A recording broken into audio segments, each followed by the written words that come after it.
Vamos a saludar cariñosamente esta semana a todos nuestros auditores. Mi nombre es Cecilia Marras de Yo Soy Digital Chile y estoy con mi querida Trini Siles y mi querida Viviana Masobro, y le mandamos un saludo a nuestra Gaby, que está con un trabajo intenso, así que seguramente la próxima semana se va a adherir al programa como siempre. Y le quiero mandar un cariñoso saludo a nuestra Hilda Vicio, Argentina, que siempre nos está aportando con sus mensajes en YouTube, con su punto de vista literario, su análisis también. Le agradecemos un montón. Y a Ilka Sosa, también con colaborarnos para difundir toda la literatura que nos entrega Trini y el equipo, para que las personas se puedan motivar a leer. Esa es la gran idea.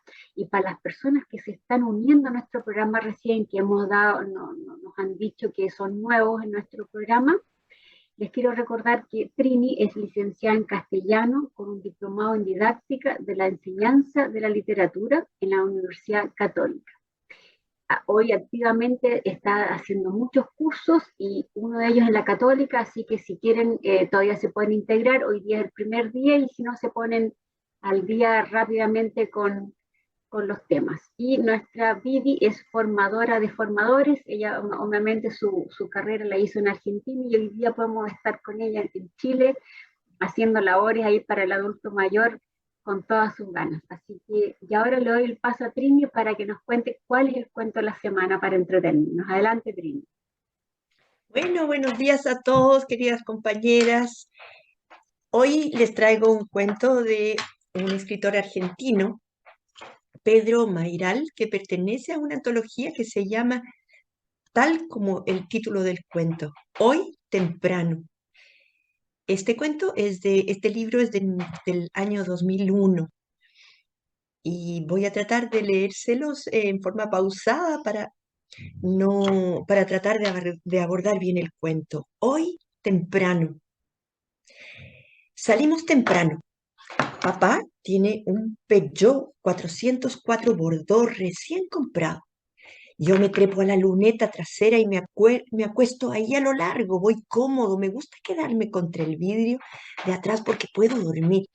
Siempre estoy contento de ir a pasar el fin de semana a la quinta, porque en el departamento del centro lo único que hago es patear una pelota de tenis en el patio del pozo, sucio por el hollín de los incineradores.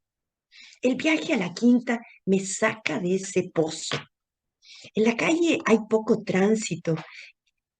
Llevo un autito Matchbox adentro de un frasco para capturar insectos y unos crayones que ordeno por tamaño. Me tengo que olvidar del sol porque si no se derriten. En el camino miro el frente de los autos porque parecen caras. Algunos autos tienen cara de buenos, otros de malos. Mis hermanos prefieren que yo vaya en la luneta porque así tienen más lugar para ellos. Tomamos una avenida larga. Vamos despacio. Además, después ya el Peugeot está medio roto. Tiene el caño de escape libre y hay que gritar para hablar. El viaje es larguísimo. Nos peleamos por la ventana. Ninguno de los tres quiere sentarse en el medio. Nos turnamos para sacar la cabeza por la ventana con las antiparras de agua de nuestra hermana Vicky, para que no nos lloren los ojos por el viento. Papá y mamá no dicen nada, salvo cuando pasamos por la policía. Allí hay que sentarse derechos y estar callados. Cuando ya tenemos el Renault 12, a Miguel se le vuela por la ventana medio pillón de figuritas de titanes del ring y papá frena, porque Miguel grita como un enloquecido. Papá después busca música clásica en la radio. Nosotros estamos a las patadas en el asiento de atrás cuando de repente papá sube el volumen y dice, escuchen esto. Y hay que hacer una pausa silenciosa en medio para escuchar una parte de una aria o de un adagio. Después, cuando llegan los pasacassettes, para autos el viaje a la quinta se hace bajo el dominio absoluto de Mozart. Después Vicky empieza a traer libros para el viaje y los lee sin prestarle atención a nadie, en silencio, cada vez más enojada porque la obligan a venir. hasta que le dan permiso para quedarse los fines de semana en el centro para ir al cine con sus amigas, que ellas salen con chicos. Y entonces Miguel y yo tenemos cada uno su ventana indiscutible, aunque invitemos a un amigo. Sentimos que no vamos a llegar nunca. Hay largas esperas a medio camino mientras mamá compra muebles de jardín o plantas aprovechando que papá se quedó trabajando en casa. Con Miguel jugamos en el asiento de atrás a ver quién aguanta más sin respirar. Si no, improvisamos un partido de paleta con un bollo de papel. Esperamos tanto que Tania se pone a ladrar porque no aguanta más encerrada en la parte de atrás del auto. Los amigos que invita Miguel van cambiando. Yo los miro con asombro, con ansiedad perversa, porque sé que cuando lleguemos van a empezar a caer en las trampas que Miguel deja siempre preparadas. Era un ratón muerto dentro de las botas de goma para un invitado, el pozo tapado con hojas y ramas. Yo miro a los amigos de Miguel y paladeo por primera vez el mal. Prefiero a los confiados y prepotentes, porque sé que les va a resultar más intensa la humillación de esas trampas en las que yo colaboro de un modo oblicuo, indefinido. Los invitados de Miguel casi nunca vuelven a venir. Vicky va por su cuenta con amigas que tienen auto. Papá ya casi no viene. En la rural destartalada, mientras mamá maneja, Miguel me usa el cuaderno de dibujo y garabateando planos y elaborando estrategias para espiar a las amigas de Vicky cuando se cambian. Después Miguel empieza a venir cada vez menos y yo tengo todo el asiento de atrás para mí y lo duermo todo. Compramos una sandía al costado de la ruta, en la barrera del tren donde antes había uno o dos vendedores ambulantes, ahora hay amputados o paralíticos que piden limosna. También en los semáforos del pueblo que atravesamos piden una moneda o venden flores y latas de gaseosa. A papá le dieron el Ford Sierra de la empresa, que tiene botones automáticos y como a Miguel lo asaltaron hace poco, mamá me hace bajar los seguros y cerrar las ventanas en estos semáforos. Después, la excusa del aire acondicionado ayuda a que no vayamos más con la ventana abierta. El auto comienza a ser una cápsula de seguridad con un microclima propio. Afuera cada vez hay más basura, más pintadas políticas. Adentro la música suena nítida en el estéreo nuevo y mamá tolera con paciencia los cassettes que yo pongo de Soda Stereo o de Police. El auto es más rápido, sobre todo cuando empiezo a manejar yo, que aumento la velocidad sin que mamá se dé cuenta porque viene tranquila en el asiento del acompañante, mirándose en el espejo el último lifting que le tira la piel para atrás como si fuera un efecto de la aceleración. Después, cuando muere papá, mamá prefiere que maneje Miguel, que volvió como un hijo pródigo, porque Vicky ya está viviendo en Boston. Manejo el Taurus amarillo del padre del chino, en el que dejamos cerradas las ventanas, no por miedo a que nos roben, sino para que el humo de la marihuana no pierda intensidad. Después manejo el auto de la madre de Gabriela, que por suerte gasta menos benzina en las escapadas que nos hacemos cualquier día de la semana para estar solos un rato. Gabriela se pone unos vestiditos que me obligan a manejar con una sola mano y a acariciarle los muslos con la otra. Gabriela me pide al oído que no me apure. La quinta está lejos, inalcanzable. Más adelante, a Gabriela le empieza a crecer la panza y viajamos para tratar de integrarnos a la vida familiar. Vamos en el Volkswagen que nos presta su hermano. Ya usamos cinturón de seguridad. Hay muchos más autos en la ruta y más peajes. Frenamos en una estación de servicio. Discutimos, Gabriela llora en el baño. Después compramos el baby seat para Violeta y ella va chiquitita y dormida en el asiento de atrás, también con cinturón de seguridad, los tres atados. Piso el acelerador porque quiero llegar temprano para almorzar. Gabriela ya me desprecia. Aprieto con las manos el volante del Escort. Falta poco. Gabriela me pide que vaya más despacio. Después deja de venir. Se va con Violeta a lo de la madre los fines de semana. Manejo solo. Escucho los conciertos para piano de Mozart en compacts que suenan perfectos. Miro el velocímetro, 165. Estoy impresionado. Digo en el punto exacto donde estaba la casa antes de la expropiación, antes de que la demolieran y construyeran arriba la autopista. Siento que por milésima de segundo paso por dentro de los cuartos, por arriba de la cama, donde jugábamos con Miguel a titanes en el ring.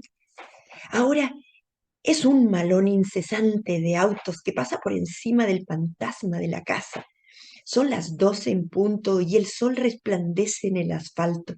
Soy un hombre divorciado, un publicista que va al country de su hermano por primera vez y se olvidó las instrucciones de cómo llegar y está perdido.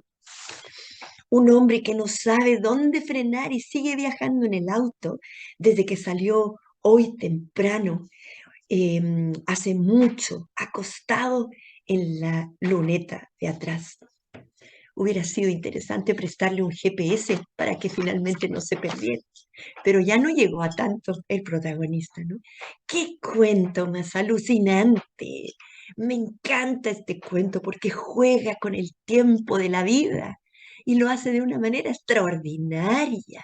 Y a los lectores, al menos a mí me sucedió, rememoré mi infancia con mis padres y después viajé a lo largo de mi propia vida y rememoré la historia de la vida de la infancia de mis hijos.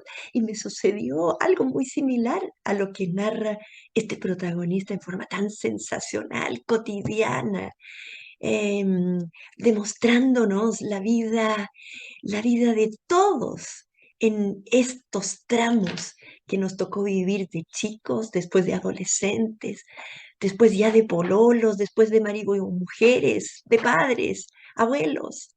Entre medio está la muerte del padre, que marca una de las instancias del tiempo, ¿no? Cosa que nos puede haber sucedido también a nosotros. Este es un gran autor argentino, Pedro Mairal, que ahora me gustaría pasarle el micrófono a tu coterráneo, Viviana, para que tú nos comentes cómo lo viste tú. Gracias, Trini. Sí, venimos de escritores argentinos, ¿no? Los últimos programas. Pero ahora estamos con un relativamente joven, ¿no? Pedro Mairal nació en el 70 y en algún momento fue seleccionado para el premio Bogotá 39, ¿no? Como los Sí, escritores, los buenos escritores latinoamericanos menores de 40. Y tiene algo muy particular porque este libro que se encuadra bajo el título de Hoy Temprano, que es el título del cuento, reúne 12 historias, que así como hablan de la cotidianeidad, hablan de historias de vida, en distintas etapas de la vida, y tienen este rasgo entre lo real y lo fantástico, ¿no? Que por lo que he leído acercan a Maigal a la tradición del cuento de Borges, de Cortázar, pero a su vez con una sencillez, ¿no? Y de una manera muy estricta cuenta sus historias.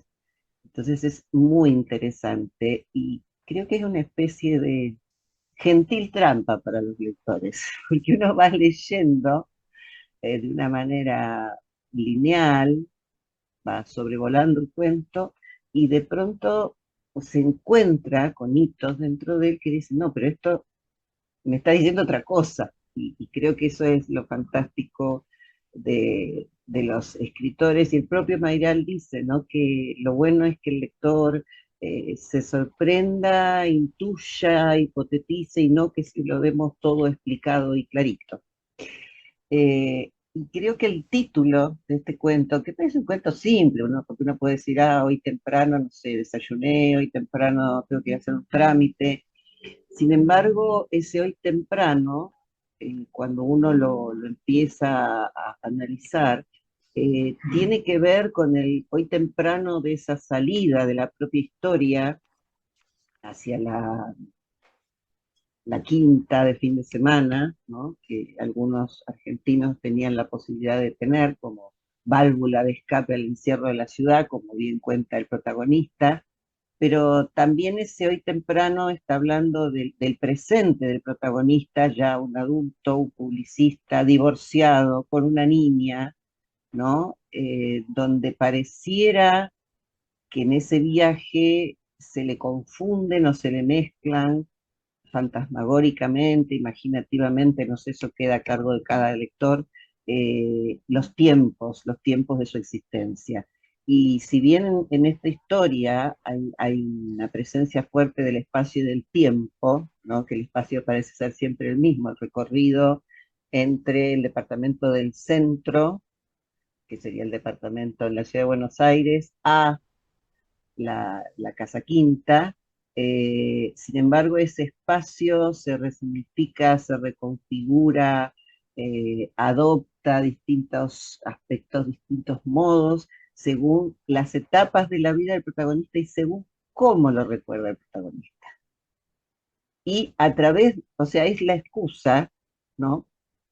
Para contar algo que después les voy a profundizar un poquito más, hitos de la historia argentina, hitos de la propia familia y eh, cómo este hombre ha recorrido su propia vida y en qué punto se encuentra al finalizar el cuento, que es cuando empieza a evocar. Por eso aparece también algo de la famosa circularidad, ¿no? De tantos buenos autores argentinos, remitida al tiempo y forzosamente tiempo y espacio son dos categorías que a mí me enseñaron que son imposibles de separar.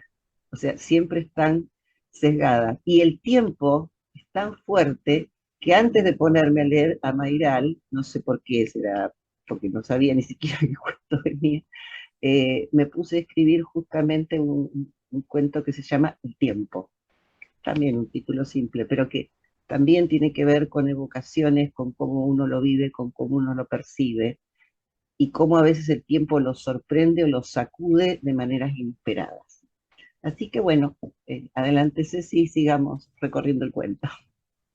Gracias, Vivi. A mí me pasó lo mismo que la Trini. Me evocó volver a la infancia, cuando nos peleamos por las ventanas. Después uno empieza con que el hermano mayor ya no viaja con uno, y entonces qué rico, la ventana es para mí, para la otra hermana, pero después llega otro hermano, y en fin, la verdad que un cuento súper entretenido. Bueno, estuve leyendo la crítica, que él se basa mucho en historias circulares, la historia monótona de la vida, y que nos va acordando a todos el mismo viaje con constantes transformaciones a medida que va avanzando el cuento. La marca, los autos, obviamente, que en una época cuando él empieza era el típico Peugeot y después va avanzando según los autos que van llegando a los países. La música de cada época también nos lleva a cada episodio que él va contando. La familia cómo se va transformando, los aspectos económicos que también van pasando por cada época y las cosas autóctonas que nos van pasando en cada semáforo, la persona que vende la flor, que pide el plata, la persona en la silla de ruedas. Yo creo que todo eso de repente nos va recordando hacia atrás lo que hemos vivido con nuestros padres, como dice Trini, ahora con unos padres, con los niños de nuevo, pero son historias que se repiten y se repiten exactamente iguales con pequeñas transformaciones de la vida. Así que la verdad que Pedro me gustó mucho y él como se crió con sus hermanas y cuando venía el abuelo, él se tenía que ceder la pieza al abuelo, él tenía que darse, para que su hermana se pusiera el pijama, en fin, se vistiera, se tenía que dar vuelta y las hermanas lo hacían leso y que no podían mirar para atrás, a donde se estaban cambiando las hermanas. Entonces él dice que es bueno que los lectores espíen al autor, Así que un poco de eso se trata el cuento de hoy. Adelante, Trini, para que nos sigas contando qué te quedó más para contarnos. Quiero mostrarles la imagen del autor y allí se las muestro. Voy a tratar de colocarla más grande para que tengan una impresión del autor. Este es Pedro Mairal, un hombre que a esta altura debe tener más de 50 años, pero muy considerado en el mundo como narrador. Pero tal como señaló Viviana, en 1970, y también le entregaron el premio Bogotá 39, muy importante entre los escritores jóvenes.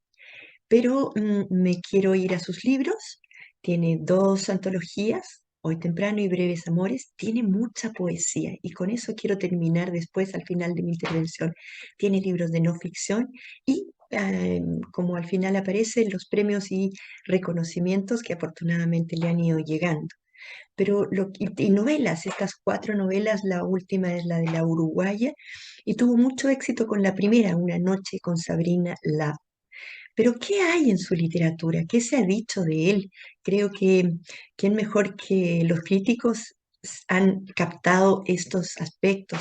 Sus cuentos describen el resultado de la monotonía a la que conduce el matrimonio burgués, cansancio y aventuras necesarias de los protagonistas al margen de sus tranquilas relaciones oficiales. Algo de eso hay en este cuento. En todos ellos los personajes acogen con fogosidad las insinuaciones que ya no encuentran en sus parejas legales. Eso se va dando en los otros cuentos también. Se trata de mujeres y hombres que despiertan del aburrimiento en el que les ha instalado el paso del tiempo y que reviven como seres eróticos ante nuevos compañeros de juegos. Las escenas describen una sexualidad apasionada, directa y bueno, y en los cuentos más adelante muy carnal también. Esto es lo que más quiero destacar. Su estilo es procaz, atrevido y está lleno de frescura, la misma que resuman estas historias contadas desde cierta burla pícara. Nada describe mejor su literatura, como esa última opinión. Los reveses de la insatisfacción y el atolladero de las expectativas, no del todo satisfechas. La verdad que les recomiendo mucho buscar los otros cuentos de este autor porque todas estas características que les señalo están presentes. Y esta es la vida de todos nosotros hoy, ¿no? Y finalmente quiero volver al cuento celebrando algunos toques que son simbólicos en el caso de este autor, porque si bien es un viaje nostálgico a través de su infancia y después de la infancia de su hija, em, efectivamente, este es un cuento chispeante, es ingenioso, tiene un ritmo con mucho humor, pero además mucha intensidad, ¿no? Porque va adaptando cada vez más gravedad en el asunto y queremos terminar de saber qué es lo que va a terminar pasando. Pero hace alusión también a muchos aspectos de la propia existencia, cuando por ejemplo dice, ¿no? El viaje a la quinta me saca de ese pozo de lo cotidiano, del aburrimiento, del tedio, ¿no?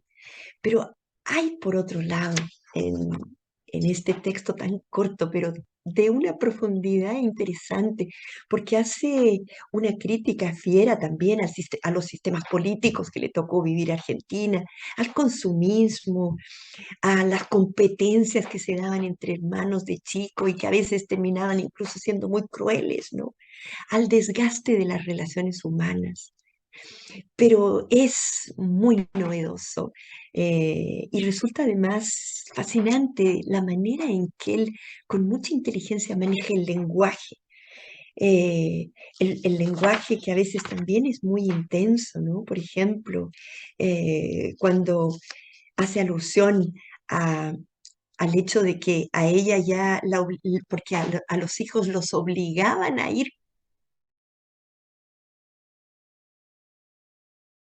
que cada uno va adquiriendo. La muerte del papá, también a eso se refiere, pero me voy a volver a instalar en un párrafo y en una instancia que también es muy bonita, cuando el chiquillo advierte las maldades que hace su hermano y las bromas que les hace, y dice, y lo dice de una manera tan linda, yo miro a los amigos de Miguel y paladeo por primera vez el mal.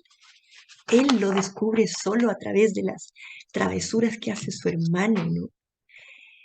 Bueno, finalmente, y con esto quiero terminar mi intervención, qué maravilla cómo él va viajando a través de la historia, del progreso que nosotros mismos vimos. Esto a través, por ejemplo, de los autos que van teniendo, ¿no? Primero tienen un Peugeot 404, después adquieren un Renault 12, aparecen los pasacassettes, antes solamente escuchaban la radio. Después vienen otros cambios, ¿no? Porque alcanza a manejar un Ford Sierra, deja de escuchar la música clásica y finalmente descubre la música rock como Soda Stereo y Police. Hace alusión al último lifting que se hace su madre. Después maneja un Taunus amarillo del auto de uno de sus amigos. Finalmente termina manejando un Volkswagen y termina con un Escort. Vienen los compact disc. Vienen las etapas, bueno, ya no alcanza a conocer el GPS, pero ese viaje alrededor de los avances tecnológicos y que van anunciando además el progreso de cada uno de los países, nos hace pensar en nuestro propio viaje que hicimos nosotros en nuestra propia vida de familia, de infancia y a través del país en el que nos tocó vivir. Grande este escritor. Yo los invito a seguir leyendo otros cuentos de él porque efectivamente se van a dar cuenta lo bien que analiza la relación y el desgaste de las parejas en este mundo de hoy. Muy bien, yo le paso entonces la palabra esta vez a Viviana. Viviana. Sí, primero recordemos que el 27 de septiembre va a estar de cumpleaños Pedro Mairal, así que no falta tanto. Eh, Recorriendo así la década de los 50 ya, y yo, yo comenté su relación con los escritores ya, muchos de ellos fallecidos, pero también él comenta sobre la nueva generación de escritores argentinos que escriben sobre lo fantástico, que incluyen lo fantástico, y entre ellos menciona a Samantha Sherwell, que se acuerdan que nosotros también la hemos leído, ¿no? Así que digamos que está muy conectado y es como un hito más fuerte dentro de la historia argentina. Y por lo menos para mí, como argentina, lo que me parece más fascinante del cuento, más allá de todo lo que mencionamos que es genial, es que en un cuento tan breve, él pinta, muestra varias décadas de la historia argentina. Por cómo comienza, me atrevería, y por las menciones a hechos históricos, me atrevería a decir que está hablando de la década del 70, ya hacia, digamos, el gobierno de la dictadura militar de Videla, ¿no? Porque él habla de la expropiación. La expropiación significó la cantidad de casas que por decisión del gobierno se quitaron a sus dueños, se los indemnizó para construir autopistas. Y, y eso es lo que uno va viendo en el cuento, ¿no? Como primero no había prácticamente autos, los semáforos no estaban sincronizados, cosa bastante frecuente en Argentina. Todos los que son constructores lo recuerdan. Y después cómo va a aumentar, habla de los peajes, ¿no? Del aumento de la velocidad y cómo esto se va ligando a la propia historia de Vicky, su hermana mayor, de Miguel, su hermano mayor, y de su mamá y su papá. Y también aquí aparecen cuestiones de género relatadas, porque habla de un papá que en un determinado momento no puede seguir viajando a la quinta porque se tiene que quedar a trabajar, ligado a que los autos están destartalados, o sea, también está hablando de toda la problemática económica y todo el deterioro económico que se fue dando en la Argentina a partir de las décadas del 70-80 y que no paran de suceder. con algunos momentos mejores. Y también habla de que cuando iban solo con la mamá, esta hacía el viaje más largo porque se detenían a comprar muebles, a comprar plantas, mientras ellos dos se mataban. Yo decía de mis hijos, ustedes tuvieron sus evocaciones, también se mataban en el asiento de atrás, con los golpes. Este, y esas expropiaciones han dejado una marca muy fuerte en la historia argentina, sobre todo en aquellos que la sufrieron, porque eran casas familiares de años. Y la gente renegó mucho, o sea, el progreso se llevó puesta a la gente, y él lo pinta súper bien, porque en un momento dice, estoy llegando, y acá hay literatura, historia, sensaciones, emociones mancomunadas, voy llegando al punto donde grito acá. Y hay tres palmeras que cuando se alinean son las que le dan la señal de que está pasando por sobre el lugar donde había estado construida la quinta.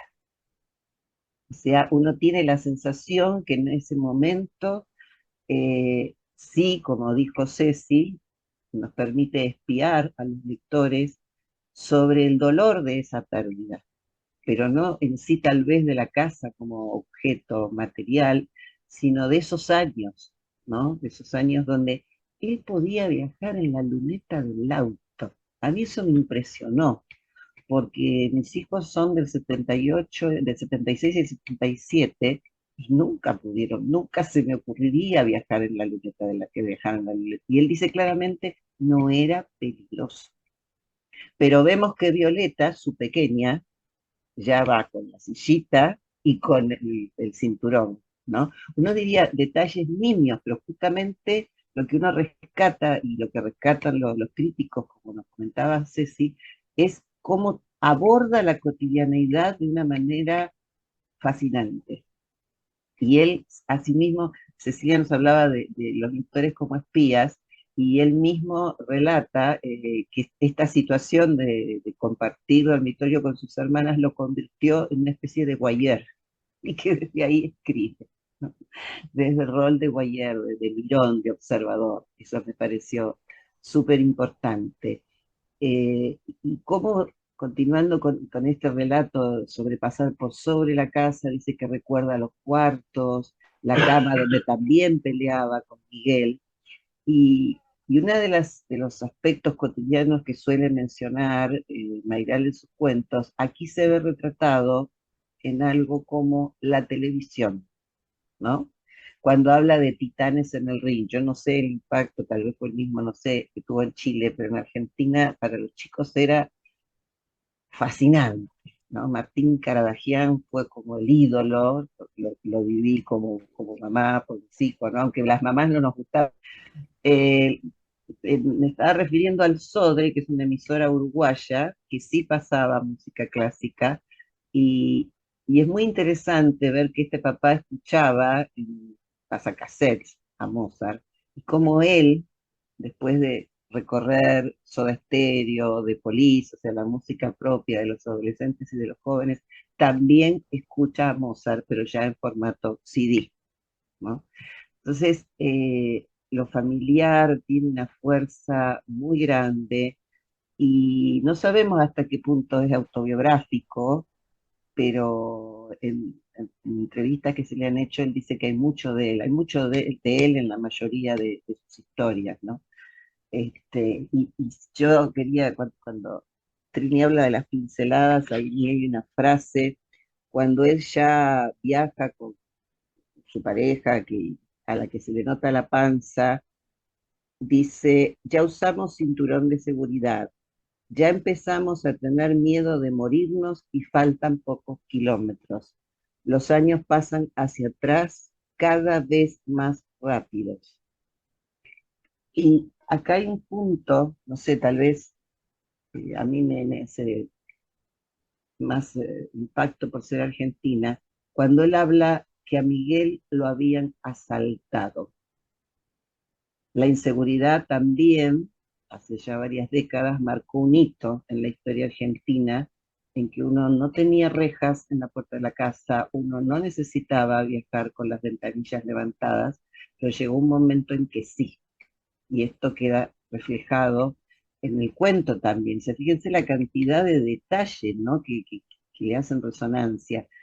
Y cuando menciona la barrera del tren con los paralíticos, los amputados, que antes no estaban, esto puede ser interpretado también como un post-guerra de Malvinas, Ujú. porque los excombatientes que quedaron dañados no fueron protegidos ni contenidos por el gobierno al que le hubiera correspondido, ¿no? No estoy refiriéndome a nadie en este punto en especial, y creo que es el día de hoy que tiene cantidad de carencias. Así que, como a mí personalmente, como escritora, me fascina que alguien tenga la capacidad, en 4 páginas, creo que no más, y en una historia que- que no confunde, sino que es simple, que es clara, de contarnos todas estas cuestiones, de reunir todos estos aspectos. Por eso Mayral me encantó desde el día que lo conocí y les recomiendo si tienen la posibilidad, porque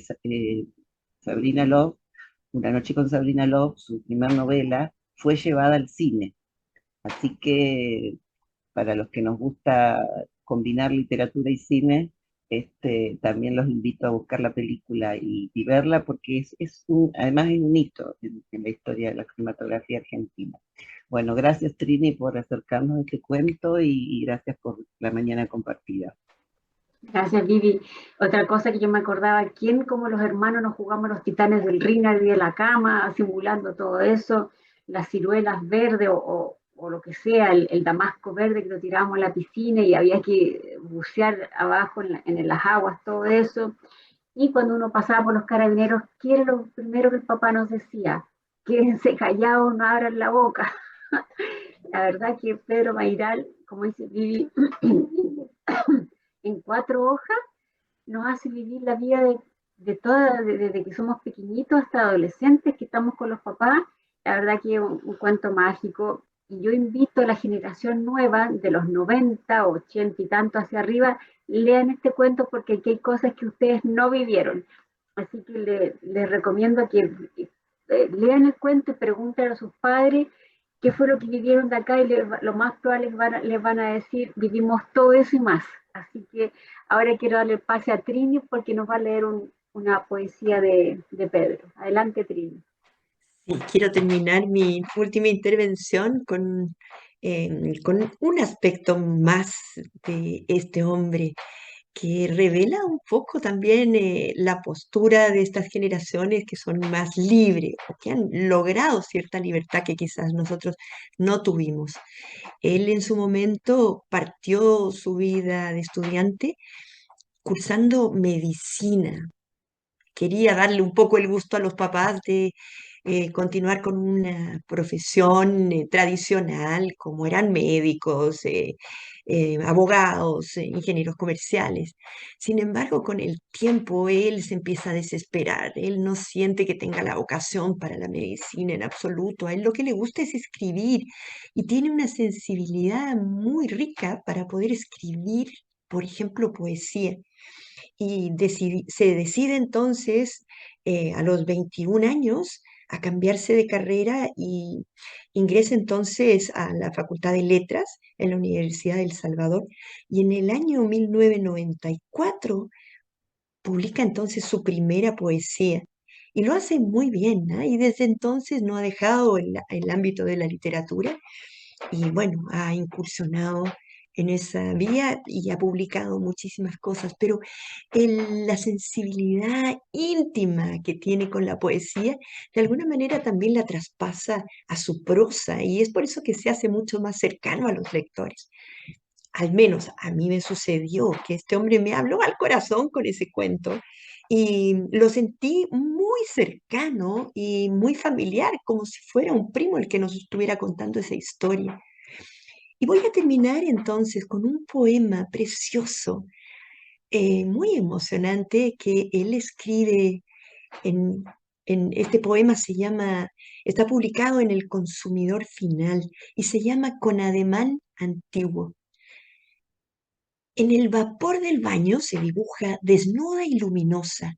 Ceremoniosamente abre una toalla azul Se inclina en una reverencia para el Dios de toda su belleza. El pelo en catarata hacia adelante, lleva suave la toalla hasta la nuca, se envuelve la cabeza con ademán antiguo, tuerce diestra la boa del algodón, la enrosca en espiral y sin saber siquiera que ha rezado, se yergue tan hermosa con turbante que el solo gesto alumbra la vida cotidiana. ¡Qué joyita!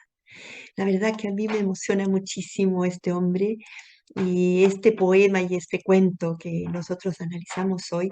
La verdad que nos acerca muchísimo a la idea que la literatura es vida. Muy bien, chiquillas, les mando un abrazo enorme y nos vemos entonces la próxima semana con otro cuento. Muchas gracias. Chao, hasta la próxima semana. Los invitamos para que nos Chao. sigan, inviten a sus vecinos, sus amigos y recuerden a la gente de los 80 hacia arriba, 90, pónganle este cuento a ver, va a ser tema de la mesa. Así que un Seguro. abrazo. Gracias, Trini, por el cuento, fue muy bueno. Hasta la próxima semana. Chao, chao. Un abrazo.